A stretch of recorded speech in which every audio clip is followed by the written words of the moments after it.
Saudação a todos, aqui é André Michelin, sejam muito bem-vindos ao nosso espaço de celebração em Candelária.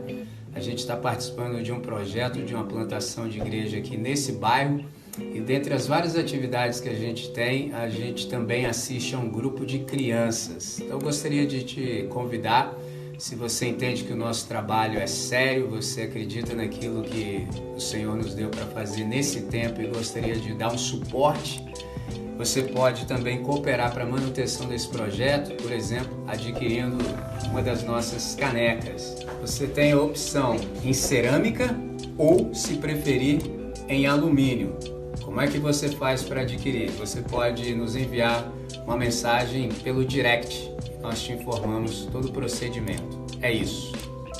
God bless. Meus irmãos, muito bom dia a todos, graça e paz, alegria muito grande de desfrutarmos momentos como esse. Hoje é o nosso 15º Reagindo, é o espaço interativo que a gente tem pós-exposição. Então eu quero chamá-los a uma oração. Porque Deus ele fala com quem se mostra interessado. E para você estar interessado, você precisa estar presente, né? Então, Deus fala o tempo todo.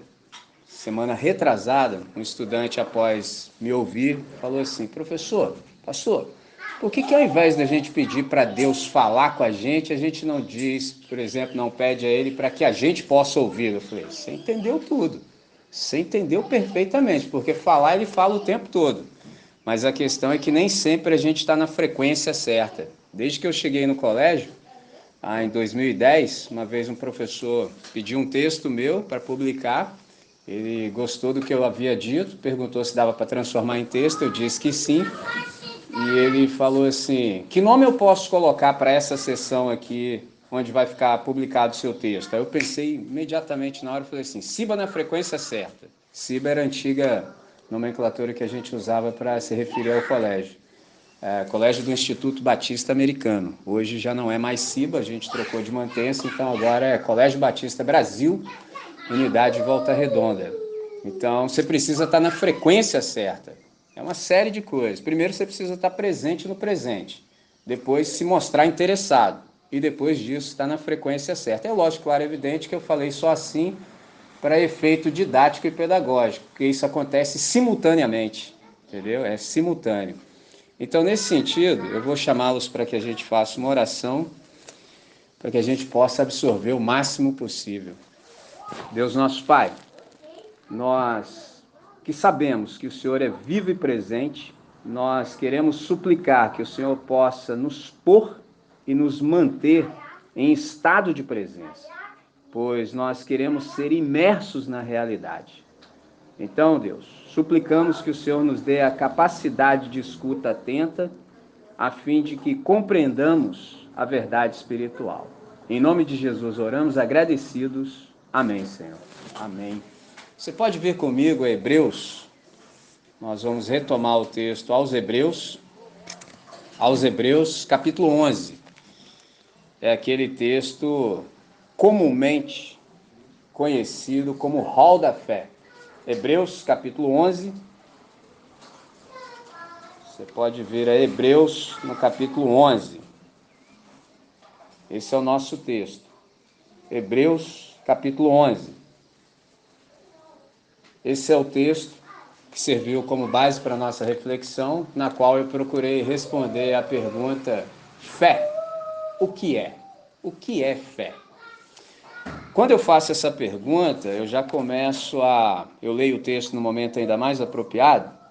Essa pergunta nos coloca diante, por exemplo, do fato da gente perceber o lugar que o estudo tem na fé cristã, entendeu? Já disse a vocês inúmeras vezes, quem não gosta de conjugar o verbo pensar não está apto a ser discípulo de Jesus de Nazaré. Se você não gosta de pensar e ser interrogado, você precisa procurar outro relacionamento, entendeu? E eu poderia ter dito outra religião, porque é o seguinte: o que a gente tem com Deus, a partir de Cristo, é um relacionamento. E o que você não tem quando você não anda com Cristo é só uma religião. Então, quando eu construí a frase, era isso que estava na minha mente. Se você não gosta de conjugar o verbo pensar e nem, por exemplo, responder quando indagado, aí você precisa ter outra religião nesse sentido. Não dá para ter um relacionamento com Jesus. Primeiro porque Jesus é um judeu, e você sabe que todo bom judeu responde uma pergunta com outra. Se você pergunta a ele, por que você responde uma pergunta com outra? Ele diz, e por que não? Entende? Então esse é o segredo. Bom mestre, o que hei de fazer para herdar a vida eterna? Conheces os mandamentos? Então é sempre assim. Então nessa dinâmica do nosso relacionamento com Cristo, sempre nós seremos interpelados, sempre nós seremos questionados. E nessa de sermos questionados, a verdade aparece sobre nós. Então nesse sentido há um lugar para o estudo na fé cristã. Eu tenho aprendido que a fé evangélica, evangélica no sentido de carregar, ter característica da boa notícia do evangelho, ela instiga, por exemplo, a todo aquele que crê, o fiel, a buscar, por exemplo, compreensão, entendimento, porque há um livro para se ler e compreender. Então, por exemplo, qualquer coisa que dificulte, por exemplo, o nosso acesso ao livro e à compreensão é maligno, é anticristo. Pegou a visão? Então, por exemplo, tem gente que diz assim, não sei por que vocês ficam perdendo tempo ensinando esse povo a ler. Eu falei, você não entendeu ainda. Você não entendeu que a nossa fé tem um livro. Então, qualquer coisa que impeça alguém de ter contato com o livro da nossa fé não pode proceder da Trindade. Então, nós vamos fazer de tudo para que essa pessoa tenha acesso. Um exemplo disso, por volta ali de 2010, 2011, Zé Antônio, eu, Zion era muito pequeno. Nós íamos até Barra Mansa a compartilhar do Evangelho gigante e Elvis foram uma vez. Vocês se lembram disso? Quanto tempo tem isso? Zion era little kid, tinha 2 para 3 anos. E nós íamos lá todas as terças à noite, até que a gente passou para o sábado. E tô lá empolgado, tá ensinando os meninos, tá tudo bom. Aí até a hora que eu tive a célebre ideia de dar o texto bíblico para os meninos. Porque, poxa, eu sabia a realidade deles, poxa, se eu tenho acesso, eles vão ter. Até que a gente descobriu que eles não sabiam ler. Falei, tem esse detalhe, né? Então a gente teve que retroceder, aí irmãs nossas foram lá, se mobilizaram e começaram a ensinar os meninos. Hoje eles são grandão, se o Zion é grande, imagina os caras, entendeu? À época eles eram um pouquinho mais velhos do que o Noah, assim, eles tinham entre 10 e 13 anos, assim, e não sabiam ler, não sabiam, entendeu? Então há esse lugar, por exemplo, na fé, para a gente estudar, para a gente aprender, para a gente discernir, para a gente compreender. Então, estou cercado de ouvidos pensantes, entendeu? Eu aprendi uma designação para nós que eu não conhecia. Eu sabia do Homo sapiens, entendeu? O sapiente, mas eu não sabia do Homo dissens. Falei, ó, isso é interessante. O que é o Homo dissens? Aquele que aprende. Então, a gente está reunido exatamente aqui hoje para a gente discernir o Evangelho. A gente tem essa proposta, por exemplo, de ir para além daquelas respostas prontas propostas pela piedade superficial, entendeu?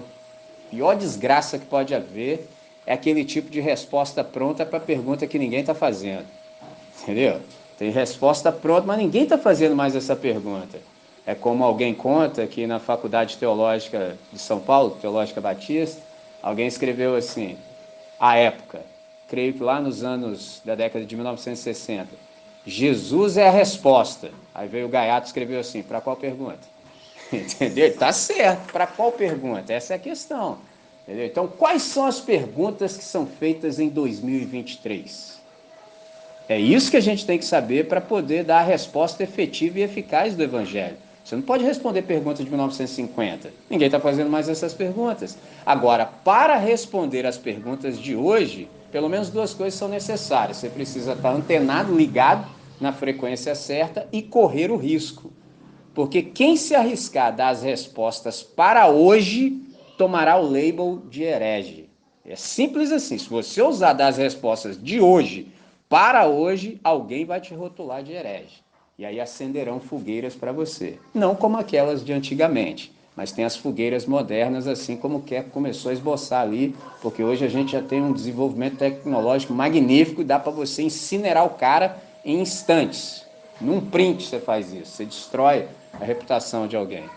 Então, nesse sentido, eu quero dizer a vocês que a gente está trabalhando assim, desde o princípio que a gente começa a se reunir aqui de modo presencial para estruturar os fundamentos, e a maravilha disso tudo é que o Espírito Santo renovou a criação no dia que se chama hoje e nos preservou a vida exatamente para essa oportunidade. Então, eu acredito de fato que não há coisa melhor e mais bela e mais proveitosa do que a gente ler a Escritura. Então, nesse sentido, agora sim, Hebreus capítulo 11, o verso 1 diz assim: ora, a fé é o firme fundamento das coisas que se esperam e a prova das coisas que não se veem. Isso aqui é a definição clássica que o escritor aos Hebreus, que nós ainda não conhecemos, não sabemos quem é o autor, trouxe para nós acerca do que é fé. Porque a nossa pergunta é exatamente essa: fé, o que é? Então eu quero salientar tão somente uma coisa e eu a dividi em 10 partes. Vou procurar ser o mais sucinto que eu possa. Primeira coisa que eu quero dizer é o seguinte: a igreja é, por definição, uma comunidade. Pergunta é: que tipo de comunidade é a igreja? A igreja é uma comunidade de fé.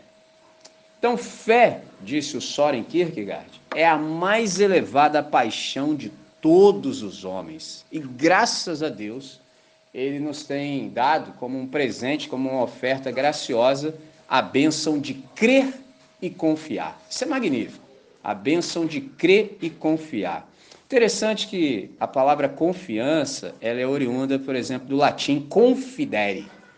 E é impressionante que significa exatamente acreditar plenamente com firmeza, confidere.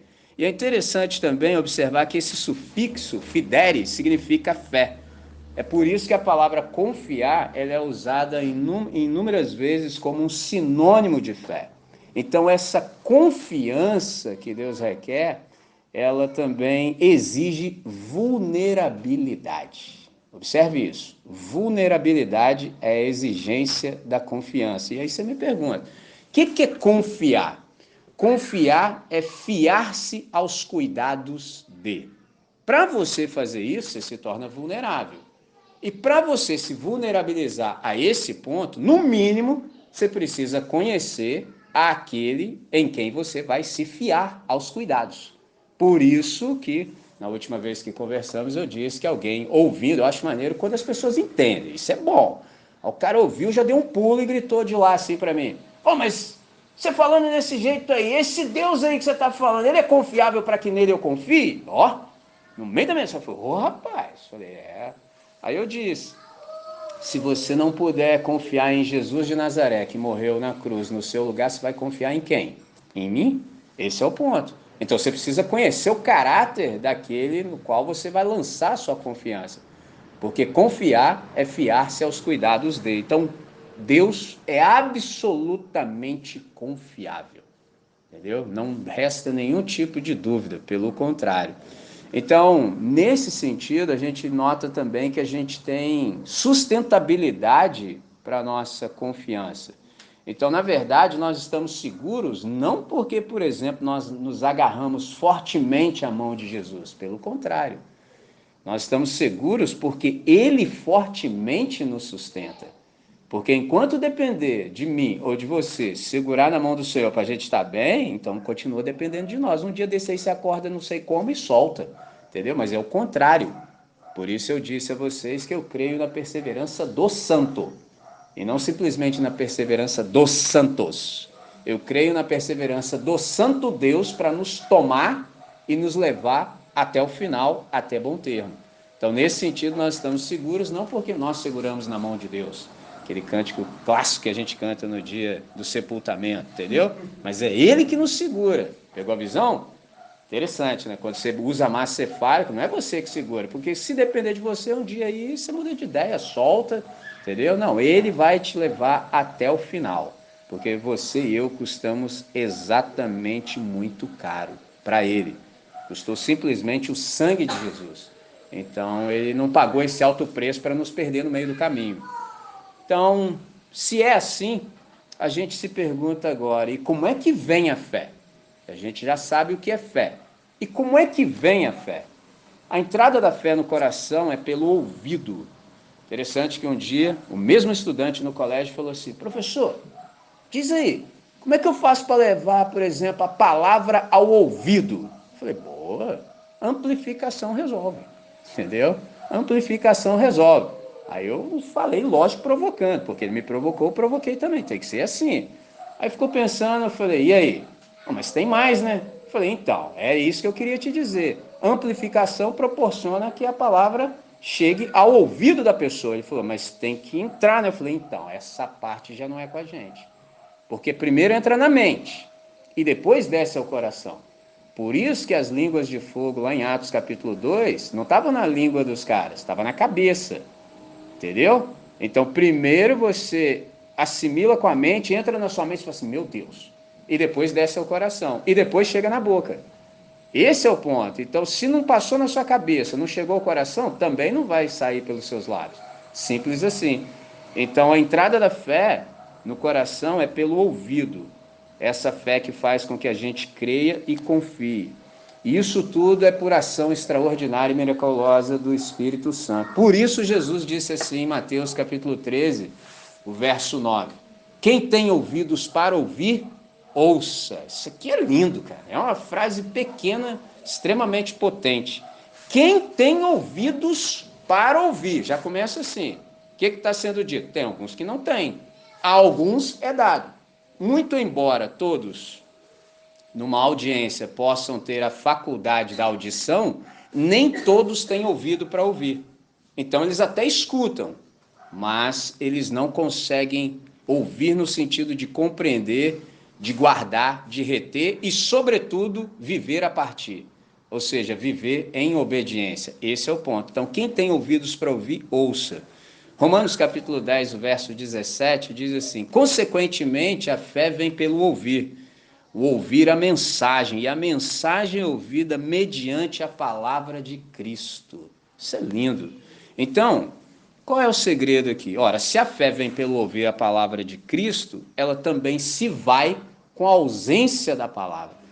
Todas as vezes que a gente participa de momentos como esse que a gente experimentou desde o princípio, a palavra é cantada, a palavra é propagada no espaço devocional e a palavra é propagada de modo positivo, está alimentando a sua fé. A fé vem pelo ouvir, através da mensagem de Cristo que vem pela palavra. Quando a gente não é exposto, aí míngua. Entendeu? Por isso que às vezes as pessoas falam assim, eu queria ter uma fé maior. Entendeu? E aí eu já deixei a vocês uma reflexão minha em que o título é Você não precisa de mais fé. Tem gente que fala, Deus tinha que dar mais fé. Aí fica parecendo que Deus deu a conta gota. Vou dar um pouquinho para você, mais um pouquinho para você, entendeu? E aí Deus está te devendo. Não, já deu. Agora a questão é o exercício. Como é que eu vou ser estimulado? Todas as vezes que eu ouço. Por isso que o segredo de uma reunião como essa é, se em algum momento alguma coisa do que foi dito fez sentido, você para tudo, entendeu? Para tudo, chama um irmão responsável, gente que você gostaria de ser como quando você crescesse, e fala assim, irmão, estava hoje na exposição e fui exposto à palavra. Isso aqui mexeu comigo, então preciso resolver essa parte. Vamos firmar um pacto aqui, uma aliança entre nós, você vai ficar de olho em mim, para que quando isso que foi dito a partir da palavra se concretizar em mim, você me mostra, você fala comigo? Aí o cara, claro, pronto. Porque o contrário disso é só acúmulo de mensagem, entendeu? Então, por exemplo, o nome antigo do espaço de celebração, os caras falavam assim que era chamado casa de oração. Interessante, casa de oração. E alguém esses dias me disse assim, eu não sei em qual momento os caras falou que virou casa de pregação. Porque o texto que a gente leu e o verso 6 que está na sequência fala assim, sem fé é impossível agradar a Deus. Nós vamos chegar lá. Só que hoje parece que é assim, sem pregação é impossível agradar a Deus. Interessante. Quando ainda há pregação, tem isso também, né? Tem lugar que tem pregação. Mas, tipo assim, a questão não é essa, é sem fé é impossível agradar a Deus.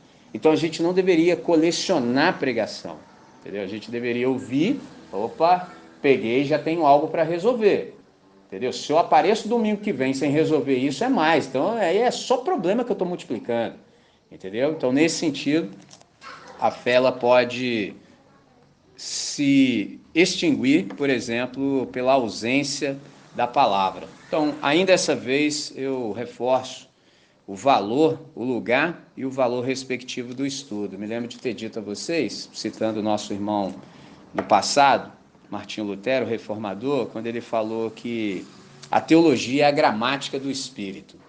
Então, se a teologia é a gramática do Espírito, a boa teologia, ela não só fortalece a fé e o coração, mas também ela alimenta o nosso espírito e a nossa razão.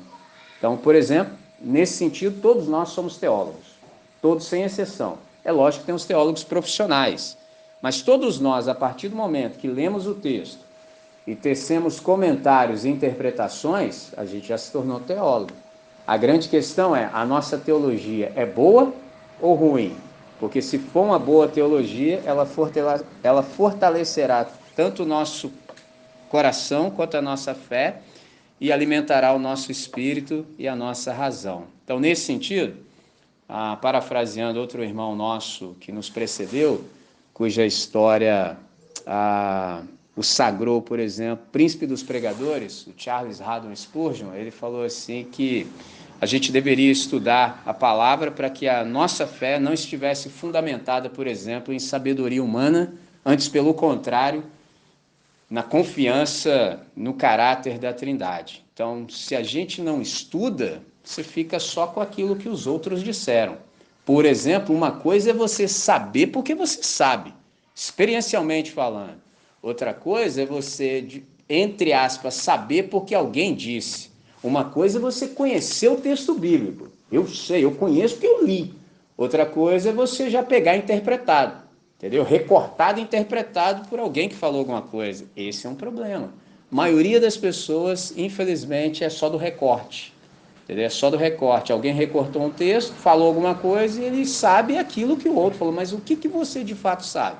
Esse é um problema. Então, nesse sentido, a fé fica sempre sustentada em sabedoria de homens e não, na verdade, no caráter da Trindade. Aí sim chegamos ao verso 6. Sem fé é impossível agradar a Deus, pois quem dele se aproxima precisa crer que ele é e que recompensa, isto é, que galardoador aquele que os buscam. Então, o que eu quero dizer com isso? Quem vive pela fé, vive tão somente para agradar a Deus e a ninguém mais. Esse é o nosso estabelecido. Nós vivemos exclusivamente para agradar a Trindade e a ninguém mais. Então, uma vez compreendido isso, a gente começa a notar também, a partir desse texto, no verso 6, que o oposto da obediência, por exemplo, não é a desobediência. Pelo contrário, é a incredulidade. Note isso. Sem fé, é impossível agradar a Deus. Então, o oposto da obediência não é desobediência, é incredulidade. Então, isso aqui também nos dá a ideia do lugar do amém. Só lugar do amém é, já disse a vocês, há muito tempo, aqui na nossa comunidade, a gente já sabe isso. Amém não é resposta. Amém é... Perdão, falei o certo. Amém não é pergunta. Amém é resposta. A ideia do amém é assim, tão certo como vive o Senhor, isto é verdade. É isso que significa amém. Eu concordo, assim seja, é desse jeito. Então, infelizmente, como em muitos ambientes falta espontaneidade, o cara mete um amém no final da frase para ver se alguém fala alguma coisa. Mas se fosse um ambiente leve de espontaneidade, você está falando, a galera vai falando junto com você, no sentido de compreensão, entendeu? Há uma interação significativa e positiva, mas quando fica aquele negócio engessado, quadrado, o camarada se coloca numa posição de animador de auditório, não está tendo o feedback necessário e esperado, ele mete um amém. Só que amém não é pergunta, amém é resposta.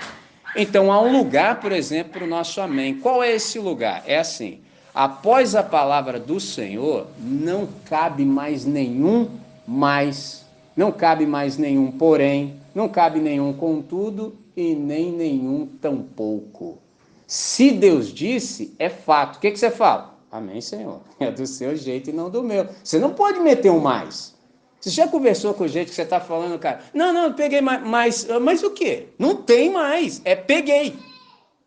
Aí você segura a sua tentação, entendeu? Que você não consegue. Não, mas é que... Pegou? Deus falou.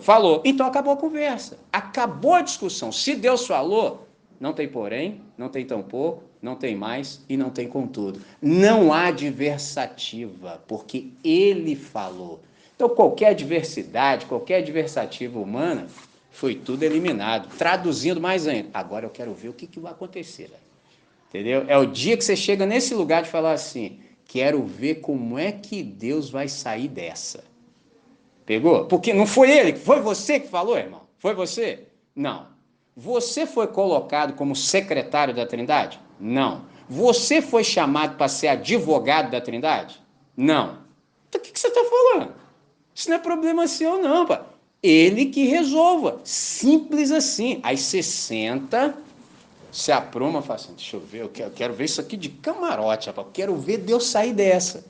E quando ele sair dessa, de uma maneira que você, nem na sua melhor espetacularização, conseguiria elaborar, você fala assim, meu pai do céu. Aí sua fé fica como? Você fala, rapaz, aí você vai colecionando isso. Entendeu? Você vai só colecionando. Você fala, como é que Deus saiu dessa, rapaz? Na próxima, você tem isso como background. Entendeu? Isso já está gravado em você. Você fala assim, eu lembro aquela vez que Deus saiu. Vamos ver como é que é. Porque assim, é sempre inédito, irmão. Isso aqui é lindo, não é repetido, é inédito. Vamos ver como é que ele vai sair dessa hoje. Entendeu? Aí você olha e fala, ó, e aí você só vai colecionando. Até que chegue um dia que você tem várias. Aí quem estiver chegando, você fala, senta aqui, irmão, senta aqui que eu vou te contar umas. Vem cá que eu vou te contar algumas. Uma vez, estava eu e Deus nessa furada aqui, ó, olha como é que ele saiu. Isso vai também gerando fé no coração do circunstante. Pegou a visão da coisa? Então, há esse lugar do amém exatamente após a palavra do Senhor. Então, portanto, a verdadeira fé inevitavelmente se manifestará na realização das obras de obediência. Deus falou, a discussão acabou. Você só fala amém. Nesse sentido, há também um lugar da fé. Qual é o lugar da fé? O que a fé faz conosco? Por exemplo, a fé, ela ilumina tudo em nós e ao nosso redor. Observe isso. A fé ilumina tudo em nós, evidentemente, na dimensão da nossa interioridade e também ao nosso redor. O que eu quero dizer com isso? A fé está na vida, parafraseando os nossos irmãos ou citando literalmente a Marcos Almeida, no Palavra Antiga, a fé está na vida e a fé afeta a vida. Em que sentido?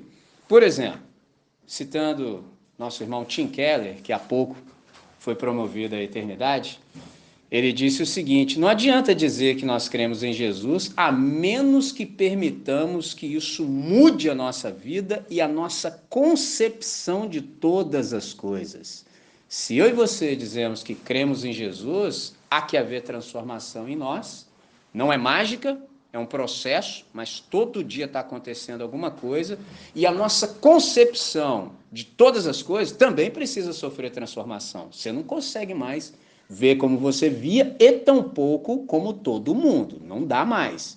E aí você fala assim, Micho, mas aí como é que é esse negócio assim? É assim, quando as nossas percepções nos dizem uma coisa que é diferente, por exemplo, daquilo que Deus falou, daquilo que Deus prometeu, a gente sempre crê nas promessas de Deus e não nas nossas percepções. Por quê? Simples. Seu olho vai te enganar. Simples assim. Você vai ver uma coisa, mas se você não enxergar aquilo com fé, você só vê aquilo ali. Então você vai meter logo o label lá, isso aí não dá não. Isso aí é impossível. Só que me lembro de ter dito a vocês que uma vez que nós entramos no time daqueles que creem, não há situações intransformáveis. E isso também se aplica sobretudo a pessoas. Não há pessoa que seja intransformável, não há. Então isso também sempre vai nos incitar, por exemplo, a orar. Então assim, como é que isso aqui se aplica? A fé, ela envolve confiar nas promessas, que são promessas futuras de Deus, e aguardar pacientemente, por exemplo, a sua realização. Por quê?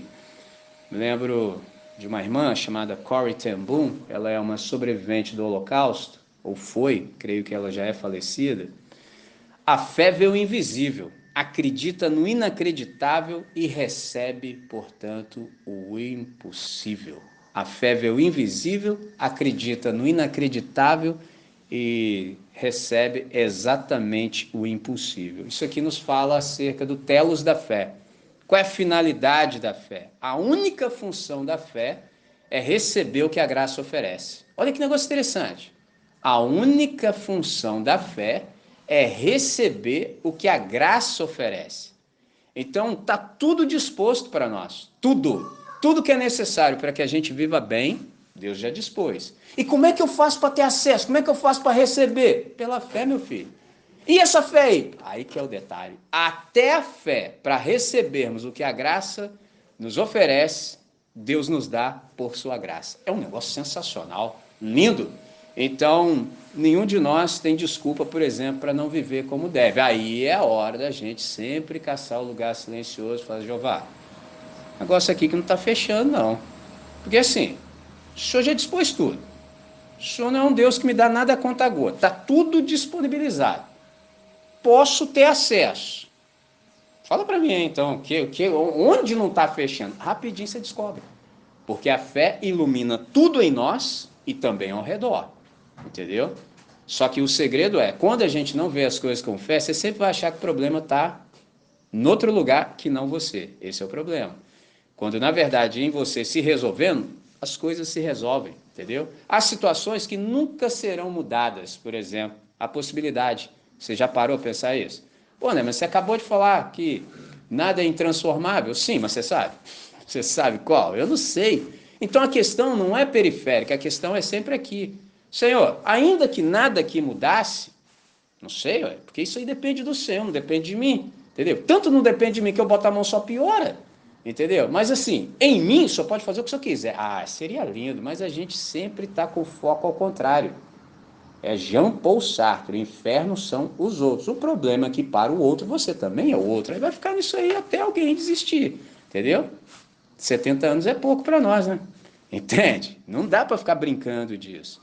Então, a fé permite, por exemplo, que toda oração torne-se passado. Observe isso. A fé permite que toda oração torne-se passado.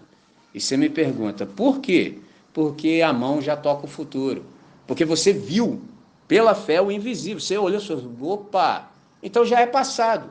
Se é passado, aí você pergunta assim, tá, beleza, já resolvi essa questão. E como é que eu vivo o presente?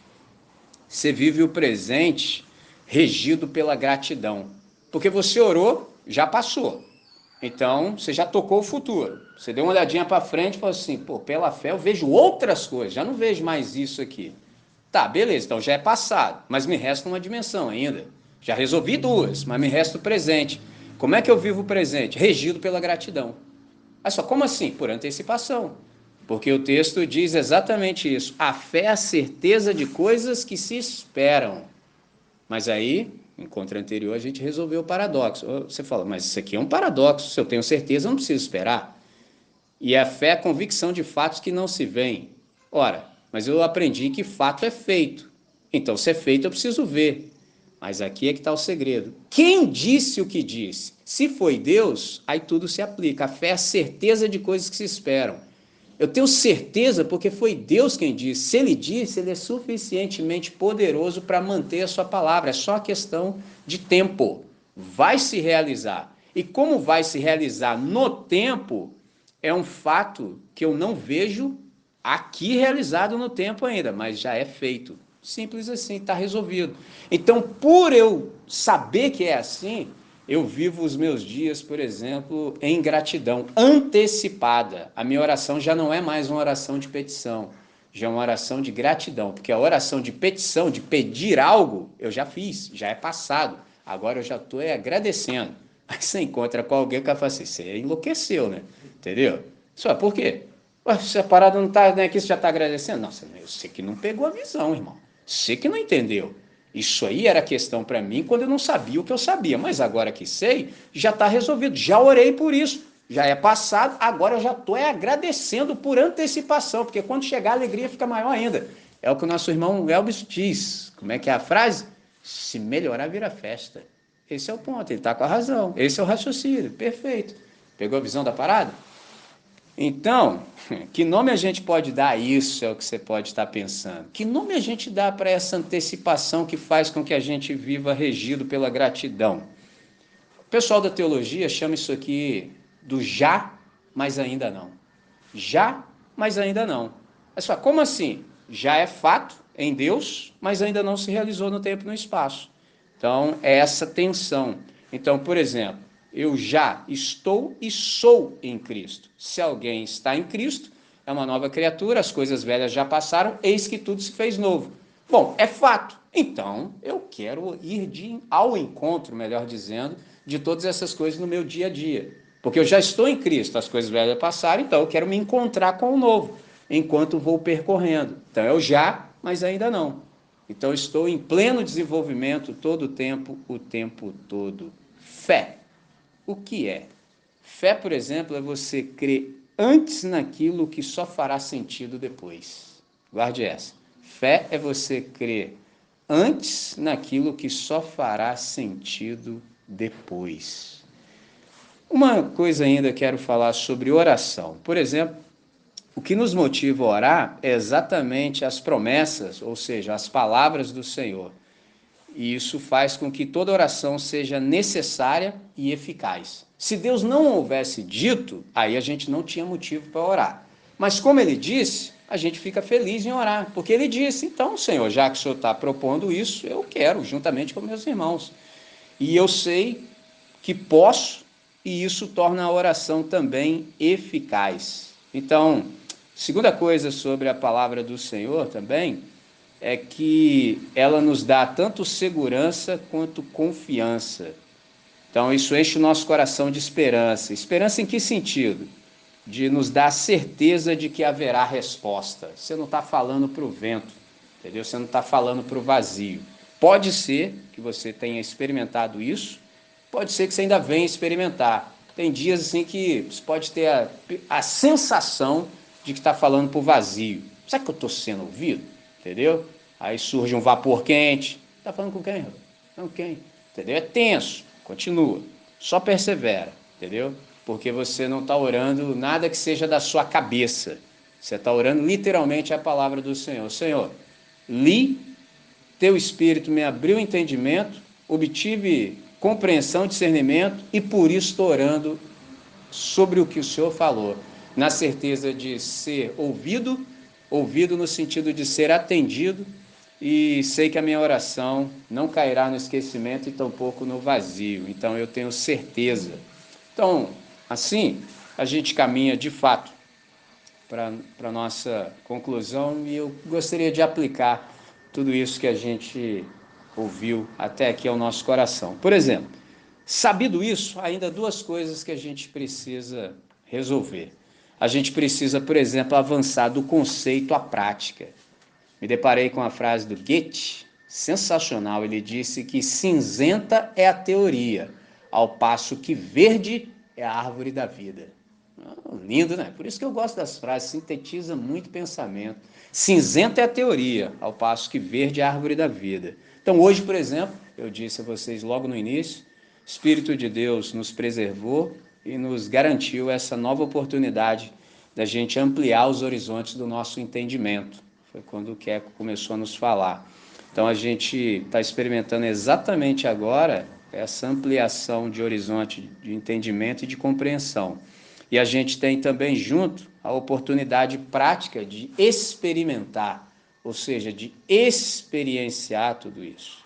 Aqui na nossa comunidade a gente trabalha desde o princípio com fomento de consciência, entendeu? Para que a gente cresça na compreensão do Evangelho, que a gente obtenha de fato a consciência da boa notícia. Por que eu estou falando isso? Porque o Evangelho, ele só realiza o seu benefício quando ele deixa de ser doutrina e passa a ser espírito e vida. Doutrina aqui no sentido de só um ajuntamento de ensinos, uma coleção que não tem transformação de vida. Então não é disso que se trata o Evangelho. Na verdade, ele precisa se tornar espírito e vida. Há uma relação, por exemplo, que eu quero estabelecer e caminho para o final, sobre ciência e fé. Exemplo, ciência trata do funcionamento do universo, ao passo que a fé cristã trata do sentido. Então, pergunta que nos sobrevém é dupla. Fez sentido para você aquilo que a gente conversou até exatamente agora? Algo do que foi dito é particularmente aplicável à sua vida? Fez sentido para você? é aplicável à sua vida? Se você diz sim, então eu te encorajo a viver conforme o compreendido. Peça para que Deus faça com que você, com aquilo que você entendeu, se torne parte da sua vida cotidiana. Por exemplo, a fé, ela se manifesta em todos os âmbitos da nossa vida, em todos os momentos, todos, desde os ordinários aos extraordinários. Nas horas boas, nas horas felizes, nas horas alegres, nas horas difíceis, quando a chapa esquenta, que o negócio está caótico, e, sobretudo, no final da vida. Se nós conseguirmos chegar naquele último dia e falarmos assim: Pai, em tuas mãos entrego o meu espírito, aí foi bom. Pegou a visão?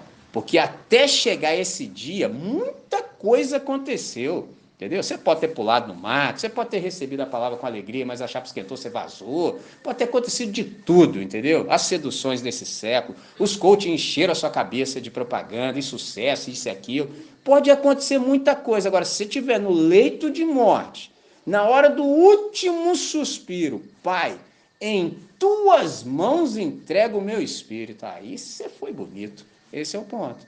Então, fé, o que é? Essa confiança irrestrita e absoluta no caráter da Trindade. Qual é o valor, por exemplo, de aplicarmos tudo isso que a gente sabe? Me deparei com um camarada do ramo da administração, interessante que eu já o conheço há tempos e fiquei impressionado porque eu adquiri uma literatura de uma pessoa que eu conheço, mas não tinha nenhum exemplar na minha biblioteca, até comentei com o Keco também, daí a nossa conversa sobre o Gene Peterson, que é o Jack Ellul. O camarada escreveu na década de 50. Hoje é que a galera está começando a pegar um pouco do que o cara falou lá na década de 50. Um dos caras que começou a pegar um pouco do que o Jack Ellul disse lá na década de 50 e aplicou na área da administração é o Peter Drucker. E ele falou assim que ele percebeu que o problema da vida dele e na vida das outras pessoas não é o não saber o que fazer, mas o não fazer. Esse é o ponto. O problema não é que eu não sei o que fazer, o problema é que eu não faço o que eu sei que eu devo fazer. Esse é que é o problema. Simples assim, entendeu? Sem maiores elaborações. Fecho de fato dizendo o seguinte: o que fé não é? Para a gente não ter nenhum tipo de dúvida e já entrarmos no nosso momento de reação, o react. Fé, por exemplo, não é otimismo. O que fé é? Fé é realidade cheia de esperança. E aqui eu termino, era a 10ª coisa que eu tinha para dizer. Fé é realidade cheia de esperança. Por isso que quando a gente orou no início, a gente pediu que Deus nos imergisse exatamente na realidade. Então, a oração é sempre uma evidência da nossa confiança na Trindade. Quanto mais a gente confia, mais a gente ora. Você tem razão para orar, você confia. Agora, se você não confia, você vai orar para quê? Você ora só por desencargo de consciência. Tá ficando feio, entendeu? Já fez tudo que era possível, maracutaia, malabar, você já fez de tudo. Vamos dar uma oradinha aqui, irmão. Agora, entendeu? O cara deixa como último recurso. Exemplo, é quando a chapa esquenta, aí aparece eu, né? Porque eu só resolvo problema que eu não crio, entendeu? Eu tenho os meus, mas tento resolvê-los, mas assim, é toda hora. Aí você fala assim, vamos orar. Quantas vezes vocês acham que eu já li no semblante da pessoa e teve uns assim mais desavisados, kamikaze, que falou assim, mas só isso? Oh, na minha cara. Porque uns eu vejo assim, vamos orar, o cara fica decepcionado. Ele acha que é pouca coisa. Ele acha que é pouca coisa. O Senhor do Universo faz assim, ó. Shhh. Alguém, isso não que? Não, você não entendeu. Os meus filhos vão falar, silêncio absoluto que eu quero ouvir. O que é isso, cara? Você vai falar com a majestade do universo. Você acha pouca coisa? E tem gente que diz assim, mas só isso? Ora, se você acionar a majestade do universo, o ser que rege toda a criação, ele te dá atenção. Você saber que nele há resposta, se achar pouca coisa, então vai fazer qualquer outra coisa. Por isso que a gente fala com quem resolve. Então, nesse sentido, a oração não é a última coisa que a gente faz, quando já esgotou todas as possibilidades. Não, ao contrário. Para não fazer besteira que a gente ora. Então, de saída, vamos orar? Que aí fica legal, que aí a coisa flui. Aí o cara mete a mão no processo, já bagunçou tudo. caotizou mais ainda, aí lá no final, vamos orar. Eu falei, mano, aí é só desencargo de consciência. Então, o que eu quero dizer para gravar no nosso coração? A relação entre fé, oração e descanso. Olha que coisa linda. Fé, oração e descanso. Nosso irmão, que também já mora com o Senhor, chamado Billy Graham, um evangelista, ele disse que há descanso que acontece quando o corpo se deita, mas há outros descansos que a gente só experimenta quando os joelhos se dobram. Então, nesse sentido, se fez sentido para você, gostaria de te chamar para que a gente pudesse se dobrar em oração diante de Deus. Pai, muitíssimo obrigado por essa hora, muitíssimo obrigado por tudo quanto a gente experienciou até aqui. Que nós sejamos encontrados, a partir da compreensão que obtivemos nessa manhã, na prática dos princípios que a gente pôde aprender aos pés do Senhor. Hoje, Pai, a gente aprendeu ainda mais, e não há razão para a gente não viver a partir daquilo que a gente compreendeu. Então, que Teu Santo Espírito possa, por Tua graça, aplicar toda essa verdade ao nosso coração e ao nosso viver, de tal modo que a nossa vida seja um testemunho altissonante da nossa confiança irrestrita em Ti. Em nome de Cristo Jesus, o perdoador dos nossos pecados, oramos agradecidos. Amém, Senhor. Amém. A palavra está com os irmãos.